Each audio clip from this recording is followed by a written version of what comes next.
Book सामाजिक विज्ञान की पुस्तक सामाजिक राजनीतिक जीवन थर्ड, उसके बारे में बात करें।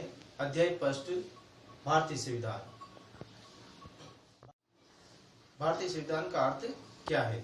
होती है, हम सवेरे रोज उठते हैं जल्दी, फिर नाश्ता करते हैं, फिर विद्यालय जाते हैं, फिर वहां से आते हैं, आराम करते हैं, होमवर्क करते हैं, और फिर जिस प्रकार एक हमारा व्यवस्थित जीवन होता है, एक अनुशासन होता है, उसी प्रकार सरकार के लिए भी एक व्यवस्थित और एक अनुशासन आवश्यक है।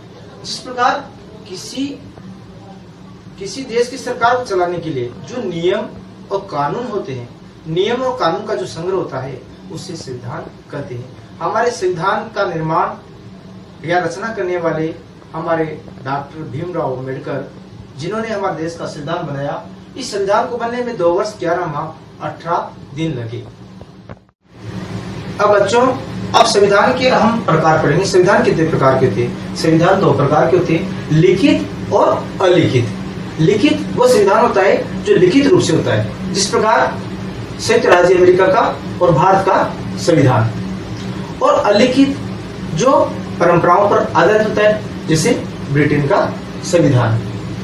इस प्रकार से हमारे संविधान के प्रकार हुए, लिखित और अलिखित। भारतीय संविधान का निर्माण करने में 2 वर्ष 11 माह 18 दिन का समय लगा।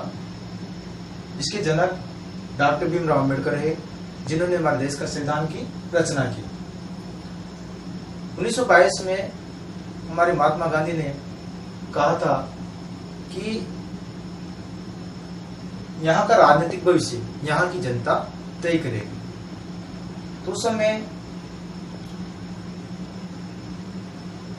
मांग उठी, जनता की मांग के अनुसार ब्रिटिश सभा में संविधान सभा की मांग की गई, और उस समय कैबिनेट मिशन, एक मंत्रिमंडल, ब्रिटिश मंत्रिमंडल भारत आया, और उस समय 13 दिसंबर 1946 को उद्देश्य प्रस्ताव पंडित जवाहरलाल नेहरू द्वारा रखा गया, और 22 जनवरी 1947 को एक सहमति बनी।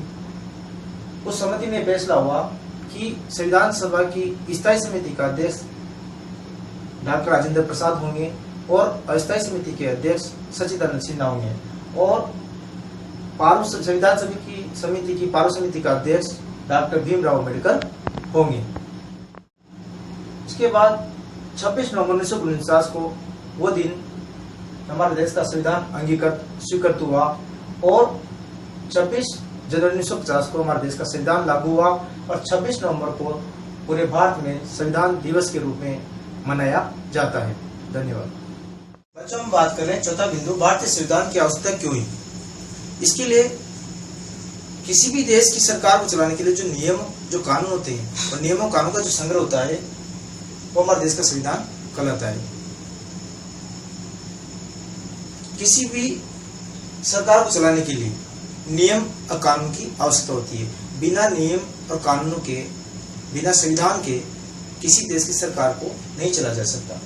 यदि बिना नियमों कानून से अगर सरकार चलाई जाती है, तो देश की व्यवस्था बिगड़ जाएगी और समाज में अराजकता फैलेगी। इस वजह से संविधान की आवश्यकता होती है।